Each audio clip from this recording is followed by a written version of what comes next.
Opa, feras! Então, nesse vídeo nós iremos falar sobre os temas de Humanas 3, o itinerário do Colégio Bom Jesus. E começando, eu irei falar sobre astronomia. E nesse tema começa falando sobre algumas leis sobre a astronomia. Começando então com as leis da mecânica celeste. Elas foram criadas por Johannes Kepler e ele dividiu ela em 3 leis. E a primeira seria a lei das órbitas ou a primeira lei de Kepler. Ela fala sobre os planetas girarem em uma órbita elíptica em volta do Sol. Então, para explicar melhor essa lei, eu peguei meu amigo Braulio. Então, para ilustrar melhor essa lei, eu trouxe meu amigo Braulio.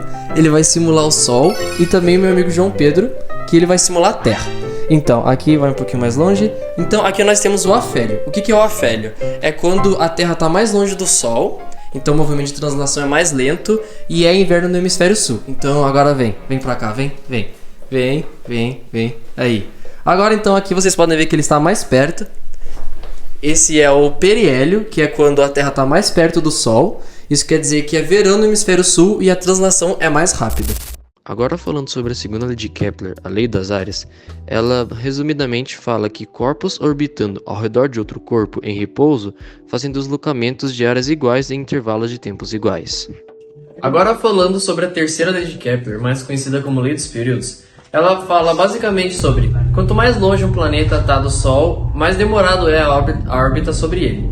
Então, Netuno, por exemplo, demora muito mais tempo do que a Terra para completar uma volta inteira do Sol. Agora falando sobre a teoria heliocêntrica de Nicolau Copérnico, ela fala sobre o Sol ser o centro do universo e as terras orbitarem nele, que é a teoria que é aceita até hoje. Agora falando sobre a lei da gravitação universal de Newton, ele fala sobre 3 tópicos. O primeiro é que todo corpo atrai outro corpo, e também fala que o corpo de maior massa atrai o corpo de menor massa. E também que quanto mais massa um corpo tiver, maior será a atração dele.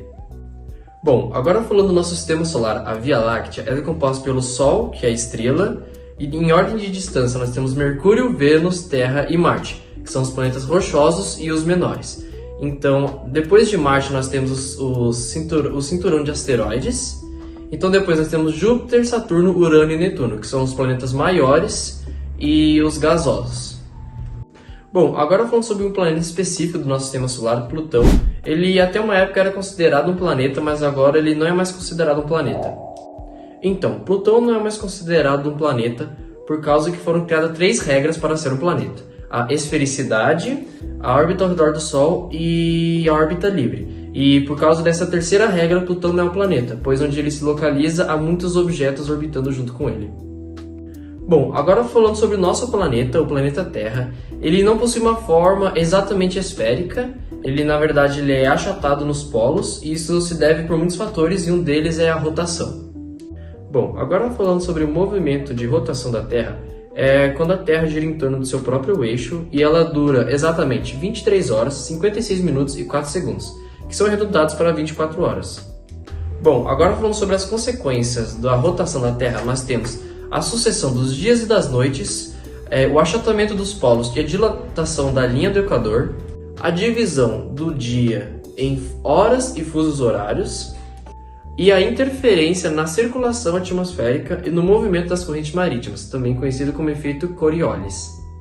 Bom, agora falando sobre o movimento de translação da Terra, que ela faz ao redor do Sol, tem forma de elipsoide e é chamada de órbita. O tempo que a Terra demora para completar uma volta inteira no Sol é exatamente 365 dias, 5 horas, 48 minutos e 48 segundos. Porém, a sociedade ela arredonda para 365 dias, e essas 5 horas e 48 minutos são reservados a cada 4 anos, são acrescentados em um dia a mais no calendário, que seria 29 de fevereiro. E a consequência mais importante dessa translação são as mudanças das estações do ano.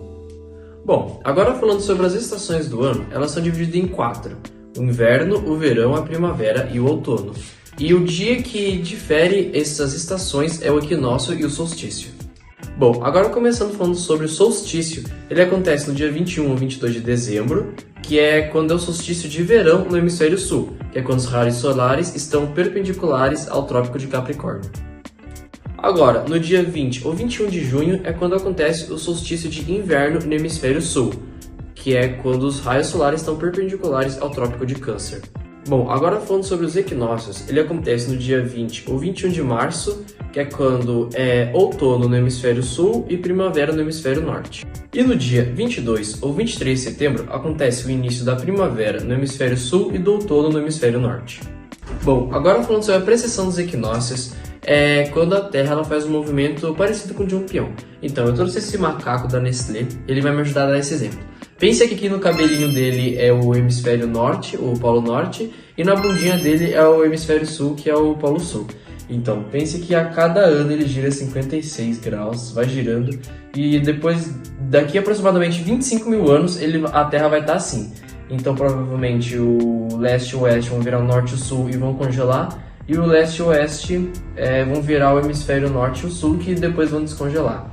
Bom, agora falando sobre a Lua, que é o satélite natural da Terra, ela tem uma órbita elíptica em torno da Terra e que ela tem o apogeu, que é quando ela está mais longe da Terra, e o perigeu, que é quando ela está mais perto.